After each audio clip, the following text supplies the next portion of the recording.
तेनालीराम हमेशा जवाब देने के अपने नायाब तरीकों के कारण जाने जाते थे। उनसे कोई भी सवाल पूछा जाए, वह हमेशा एक अलग अंदाज के साथ जवाब देते थे, फिर चाहे वो सवाल उनकी मनपसंद मिठाई का ही क्यों न हो।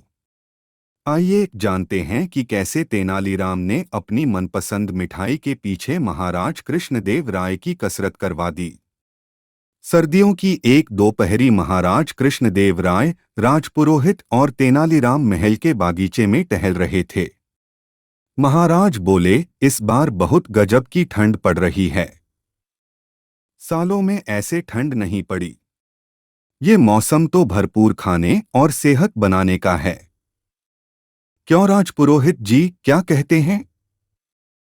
बिल्कुल सही कह रहे हैं महाराज आप। इस मौसम में ढेर सारे सूखे मेवे, फल और मिठाइयाँ खाने का मजा ही अलग होता है, राजपुरोहित ने जवाब दिया। मिठाइयों का नाम सुनकर महाराज बोले, यह तो बिल्कुल सही कह रहे हैं आप। वैसे ठंड में कौन सी मिठाइयाँ खाई जाती हैं?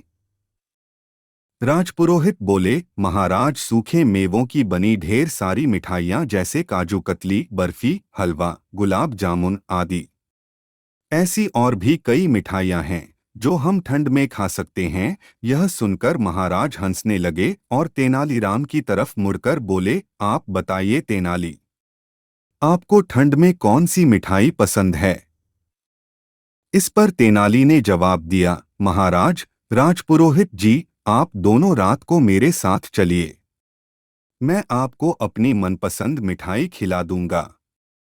साथ क्यों? आपको जो मिठाई पसंद है, हमें बताइए। हम महल में ही बनवा देंगे, महाराज ने बोला। नहीं महाराज, वह मिठाई यहाँ किसी को बनानी नहीं आएगी।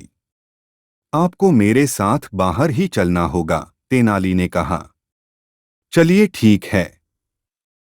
आज रात को खाने के बाद की मिठाई हम आपकी मनपसंद जगह से ही खाएंगे, महाराज ने हंसकर कहा। रात को खाना खाने के बाद महाराज और राजपुरोहित ने साधारण कपड़े पहने और तेनाली के साथ चल पड़े। गांव पार करके खेतों में बहुत दूर तक चलने के बाद महाराज बोले, हमें और कितना चलना पड़ेगा तेनाली? आज तो तुमने हमें थका दिया है। बस कुछ ही दूर और, तेनाली ने उत्तर दिया।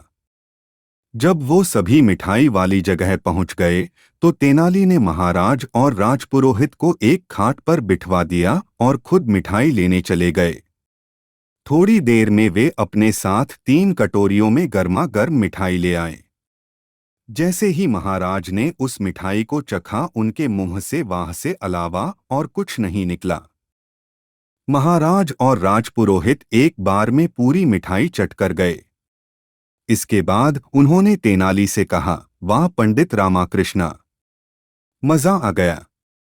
क्या थी यह मिठाई? हमने यह पहले कभी नहीं खाई है। महाराज की बात पर तेनालीराम मुस्कुराए और बोले, महाराज, ये गुड़ था।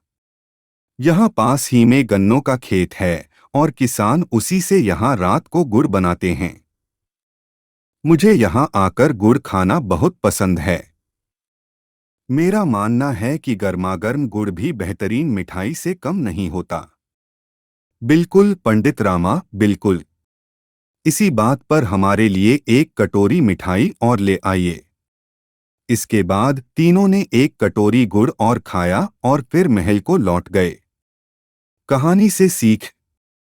यह कहानी हमें सिखाती है कि छोटी छोटी चीजों में भी वो खुशी मिल सकती है जो कई पैसे खर्च करने पर भी नहीं मिलती।